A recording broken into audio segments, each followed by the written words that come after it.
mes aïeux! Aujourd'hui on se retrouve pour une nouvelle vidéo, comme vous avez pu voir dans le titre mes aïeux, c'est la suite du It Love Diary. Bien évidemment c'est ce que vous attendez, on est sur le deuxième épisode, ça me fait plaisir de vous rendre ça aujourd'hui mes aïeux. Avant toute chose mes aïeux, n'hésitez pas à aller voir ma petite vidéo qui est sortie dimanche dernier, un nouveau concept, les pires tutos DIY sur le YouTube Game. Franchement mes aïeux, on trouve des pépites sa race, donc n'hésitez pas à aller vous faire plaisir là-dessus. C'est qualitatif, c'est gratuit, c'est rien que pour vous. Et c'est moi qui donne les rails aujourd'hui, ça fait plaisir. Donc allez vous faire plaisir les rails, franchement c'est cadeau. Rappelez-vous mes aïeux, dans le dernier épisode il s'était passé quand même pas mal de choses. C'était le tout début, Biatch arrivait à New York justement, on avait vu qu'on avait notre petit chien, il s'appelait Zozo hein. On se rappelle Zozo c'est dans le cœur hein. C'est notre petit doggy à nous, il est trop mignon. Et juste après ça mes aïeux, on avait failli se faire écraser. Bon, on avait failli se faire écraser mes aïeux quand même, et pas par n'importe quelle voiture, une Lamborghini Aventador S Roadster ma gueule. Ah ouais, ça c'est la classe hein, franchement. Si tu dis que c'est pas la classe, moi je trouve que c'est la classe hein. Wallen Nardim, c'est une belle voiture, c'est une belle voiture. Le mec justement qui était à l'intérieur était quand même plutôt beau gosse, on était en train de jouer un petit jeu de séduction après l'avoir engueulé quand même parce qu'il avait risqué notre vie. Mais il y avait quelque chose qui s'installait dans les rues de New York avec lui, tu le sentais, Rouya, franchement on était au beau milieu de la place de tout le monde, on gênait tout le monde avec sa voiture. Mais il y avait un truc qui se créait et les gens klaxonnaient mais on s'en battait les couilles tu vois. Mes aïeux justement, je vous avais laissé un choix. Il fallait que soit on se moque de lui, soit il fallait qu'on s'inquiète par rapport à son discours. Vous avez été une majorité mes aïeux, que ce soit dans les commentaires ou sur le sondage Twitter, à répondre qu'il fallait qu'on se moque de lui. Donc on va voir comment ça se passe. Moi vous le savez, la biatch là, elle a faim de ouf, elle a envie de pécho toute la terre entière. Donc on va se moquer, on va voir si c'est une bonne réponse pour partir sur le fait qu'on a envie de le pécho. T'as compris Rouya, t'as compris hein. Donc on va voir comment ça se passe mes aïeux, bien évidemment. Donc on est exactement parti pour voir si le petit gars est gentil. Inch'Allah, franchement j'espère qu'il l'est, parce que franchement j'aimerais bien le pécho un tout petit peu aujourd'hui. C'est parti, let's go! Boum boum boum! 27 hearts beat.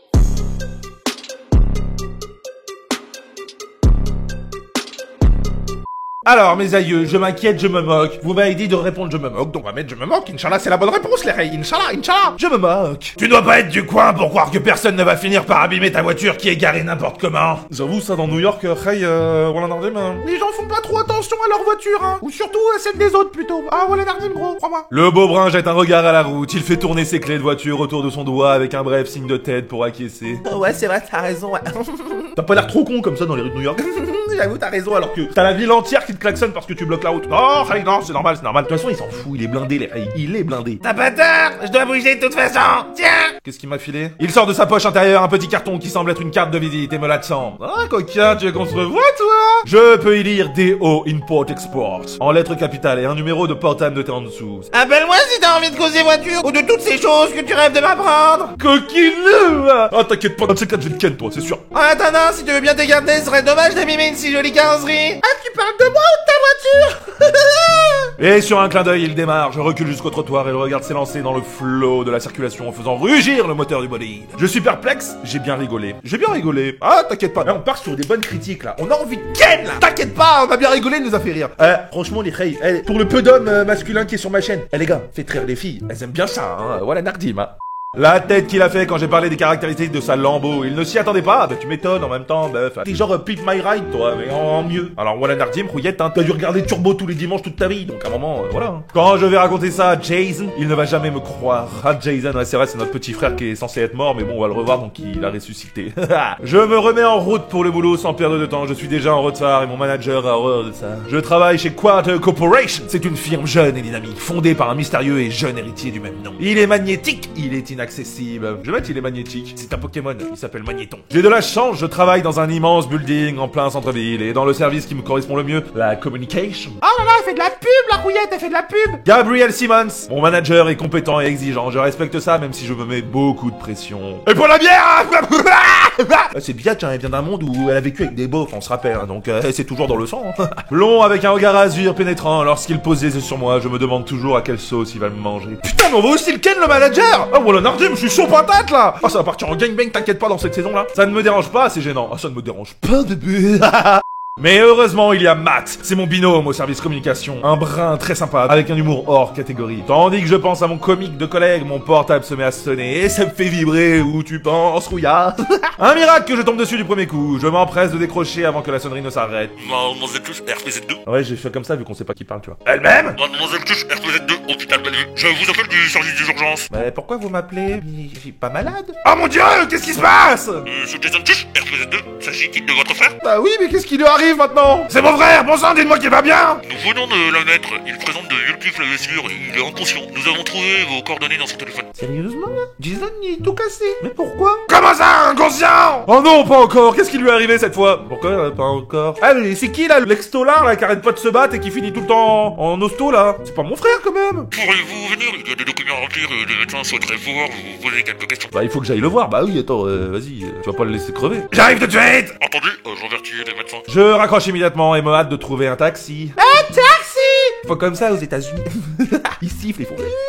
Une fois dedans, j'indique l'adresse de l'hôpital au chauffeur et saisis de nouveau mon téléphone pour appeler Matt. Matt Ortega, l'appareil pour vous servir. Surtout si vous êtes une jolie demoiselle en détresse. Ah, clairement, t'inquiète pas que le Matt, il va aussi finir dans notre pieu. Matt, c'est Biatch! Biatch? T'es où, hein? Hésitez, tout lui dire. Ah bah tout lui dire, on va pas lui mentir. Mon frère est à l'hôpital, je dois aller voir ce qui se passe. Oh merde, ça craint. Il a quoi? J'en sais rien, ils m'ont juste dit qu'il était inconscient. Est-ce que tu pourrais me couvrir au travail, s'il te plaît? J'ai pas le temps de raconter ma vie à Gabriel. Panique pas, ça va aller, je te couvre. En attendant, on va rejoindre ton frère et tiens-moi au jus. T'inquiète pas, je te tiens au jus, bébé. Merci, Matt. Je raccroche et soupire fortement. J'ai la sensation qu'une boule s'est formée dans mon estomac et qu'elle m'empêche de respirer. J'ai peur de trouver mon frère mal en point. Qu'est-ce qu'il m'a encore fait? Quel suspense, mes aïeux, quel suspense. Nous ne vivons que dans la suspension, là, tellement il y a de suspense. Je ne compte plus le nombre de fois où il s'est blessé ou a été blessé pour avoir fait le con en s'embarquant dans les histoires galères. Je suis en colère, je le plains. Ah non, je suis en colère, ouais, clairement, il commence à me gaver à faire le con, là, Jason. Ah, voilà, hein. Mais c'est mon petit frère, mon sang, mon protégé, et quoi qu'il fasse, il le restera. Peu importe où nous nous trouvons, il pourra toujours compter sur moi. Que ce soit pour payer sa caution quand il se retrouve en garde à vue à cause d'un plan foireux, ou pour le soigner quand il se fait méchamment défoncer. Oui, mais frère, c'est qui là, Joel Teubé, là, qui arrête pas de se faire défoncer? C'est qui? C'est pas mon frère. Tout le monde ne voit pas d'un bon œil les relations de Jason, ni ses orientations personnelles d'ailleurs. Jason est homosexuel, il est clair qu'il souffre des préjugés. Jason, il aime la bistouquette. D'accord. Bah après, peut-être qu'il se fait taper parce que, bah, il y a des homophobes. C'est peut-être mieux. Enfin, je dis pas que c'est mieux de se faire taper parce qu'il y a des homophobes, tu vois, ça c'est horrible. Mais il s'est peut-être plutôt fait casser la gueule au lieu de se foutre dans la merde tout seul, tu vois. J'espère pour lui, Ray. J'ai pas envie que ça soit un brigand, hein, mon frère. Hein. Même nos parents l'ont renié quand ils l'ont su.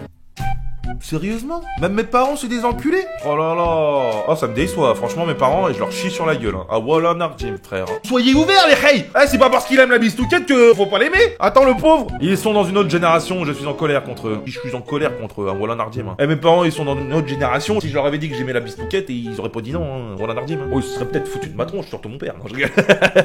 Malheureusement, New York n'est pas qu'une belle et grande ville. Il y a des zones sombres, comme une médaille à la face. Ah, c'est beau, quelle belle métaphore, Bia. Dis donc, t'as mûri, toi, coquine, hein? Eh, en plus, dis donc, t'as pris des petits tchouchas, quand même, hein? J'ai vu ça grossir. Arrête, Bia, je t'ai vu. Arrête.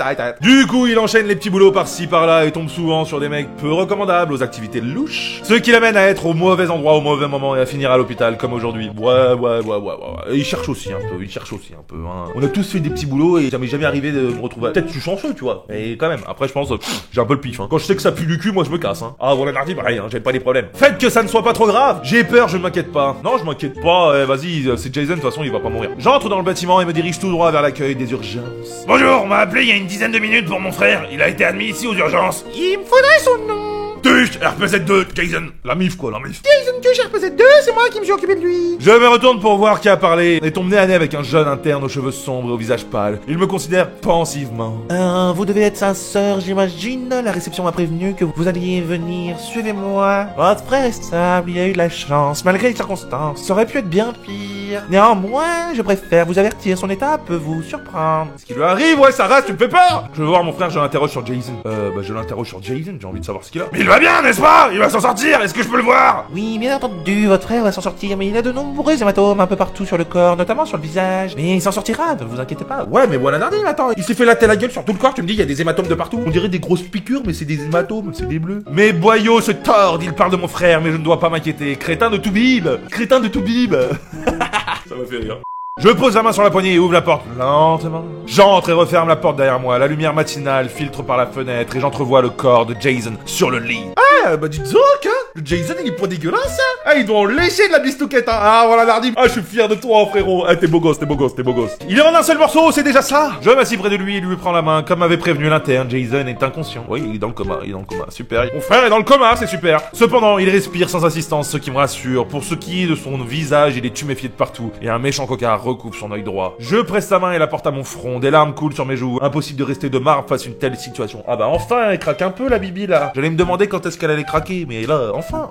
Je suis en colère. Qu'est-ce qu'il a bien pu lui arriver? Ah voilà Nardim, t'inquiète pas. Bibi elle va se réveiller. Ah, on va foutre des kicks à tous ceux qui l'ont tapé. Ah voilà Nardim. Ah c'est une gueudin Bibi, c'est une gueudin. Ah ouais Nardim, c'est vrai hein, ce que je vous dis les rails. Hein. C'est une gueudin. Pourquoi Jason? Qu'est-ce que t'as encore foutu cette fois? Je suis très différente de lui. Je ne suis pas si différente de lui. Bah, je suis comme lui, mais non, je suis différente de lui. Vas-y pas les couilles. Ah j'ai pas envie de lui ressembler là. J'ai pas envie d'être un naze qui se fait taper la gueule. Hein. La sonnerie de mon portable interrompt mes réflexions. Je lance un juron des plus fleuris en fouillant nerveusement dans mon sac, puis me mets en retrait. Je ne veux pas réveiller Jason. Je dois sortir d'ici. Je dois sortir d'ici. Allô?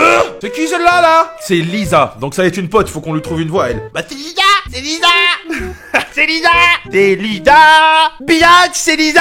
Ça va? Ouais, elle parle toujours comme ça. Ça va être comme ça les rails. Biatch, c'est Lisa. Ça va? C'est Lisa, elle est tout le temps contente et elle gueule tout le temps. C'est comme ça les rails, c'est comme ça. Lisa, je peux pas. Je sais, Matt m'a prévenu. Je voulais juste prendre de tes nouvelles. La meuf est tout le temps contente. Lisa, c'est une collègue, mais surtout mon amie, un peu comme Matt, mais en version féminine. En version non baisable, quoi. Enfin, pour Bibi, parce que, à ce qui paraît, elle est pas attirée par les foufounes. Ah, bah si, un peu quand même avec Sarah, on se rappelle avec Peter, elle aimait bien ça, hein. Ah ouais, la Nardim, hein. Ah, s'il y en a une qui passe, t'inquiète pas qu'elle va la manger, hein. Ah ouais, la Nardim. Ah, elle est ouverte à tout, la Bibi, elle est ouverte à tout. Elle travaille aussi chez Quad Coop, une réceptionniste canon. Tu vois, je te l'avais dit, elle aime tout, la Bibi. Et la meilleure amie qui soit. La pauvre, elle a beau être magnifique et une belle personne, et ça ne l'empêche pas de toujours tomber sur des hommes bizarres, pas fait pour elle. Je reviens, moi je suis pas un homme bizarre, je suis une femme bizarre. Les hommes, elle pourrait tous les avoir à ses pieds, mais elle se fait tout le temps avoir. Du coup, elle profite et croque la vie à pleines dents. Ah, elle croque pas que la vie à pleines dents, hein, t'inquiète pas. 3 fois, j'ai pas arrêté de faire des blagues de beauf. Voilà Nardim, j'aime mon corps. Hein. Ah, voilà Nardim. Hein. Comment ton frère? Qu'est-ce qui lui est arrivé? Elle me fait rire sa voix. Il va bien, t'inquiète pas, d'accord? Je te vois au bureau. Comment ça que je m'inquiète pas? Le frère de ma copine est à l'hôpital et je dois pas m'inquiéter? Bah... oh. Il est inconscient pour l'instant, une mauvaise chute sans doute. Une mauvaise chute? Tu serais pas en train de me balader là? Oh attends, le médecin m'appelle Lisa. Je vais rester un peu ici avec lui, je veux juste m'assurer que ça va, tu vois? Tu peux avertir Matt? Bien sûr. Il va encore falloir que je trouve une excuse pour Gabriel, pour que j'arrive au bureau. T'en fais pas pour ça, on se débrouille. Prends soin de toi, d'accord? Et tiens-nous au courant. Ça marche. Merci encore pour l'appel. Je m'inquiète pour Jason, je m'inquiète de ce que va dire Gabriel. Bon, je m'inquiète de ce que va dire Gabriel, c'est bon, il va bien là Jason, hein. Voilà, Nardim, on a vu, hein. Quand j'ouvre la porte, j'ai l'agréable surprise de le voir tourner la tête vers moi. Jason! Eh putain, il faut lui trouver une voix. Elvias. C'est mon petit frère, donc ça va être une voix comme ça. Elvias. Je ne prends pas la peine de fermer la porte et me précipite sur lui pour le prendre dans mes bras. Je suis soulagé. Je l'observe triste et désemparé. Quand est-ce qu'il va arrêter de jouer au con et se ranger une bonne fois pour toutes? Fais pas cette tête, Elvias. Ne me dis surtout pas la tête que je dois faire. Ça fait 2 jours que j'ai pas de tes nouvelles. Qu'est-ce qui t'est arrivé encore? Ah ouais, Nardim, fais gaffe à ta gueule à ce que tu réponds. Elle me raconte pas de conneries. Ça a l'air bien plus sérieux que les autres fois. Ah voilà, Nardim, elle pose le game, hein, bien. Oh là, ça s'inquiète pas, hein. Il soupire longuement, son visage se déforme en une grimace de douleur. Je panique, je reste calme. Et voilà mes aïeux, c'est à vous de choisir en commentaire et sur le sondage Twitter qui va tomber d'ici quelques heures. Réponse A, je panique. Réponse B, je reste calme. À vous de choisir mes aïeux pour savoir comment on va partir pour le prochain épisode, bien évidemment. Et voilà mes aïeux, j'espère que ce petit épisode vous a plu. N'hésitez pas à me dire en commentaire si ça vous a plu. N'hésitez pas à lâcher le petit like, à vous abonner et à mettre la petite cloche. Ça fait toujours plaisir. Et surtout la petite cloche, vous aurez toutes les notifications de toutes mes vidéos. Donc faites-vous plaisir les rails. C'est qualitatif bien évidemment. Et sur ce mes aïeux, on peut se dire à la prochaine. Bisous.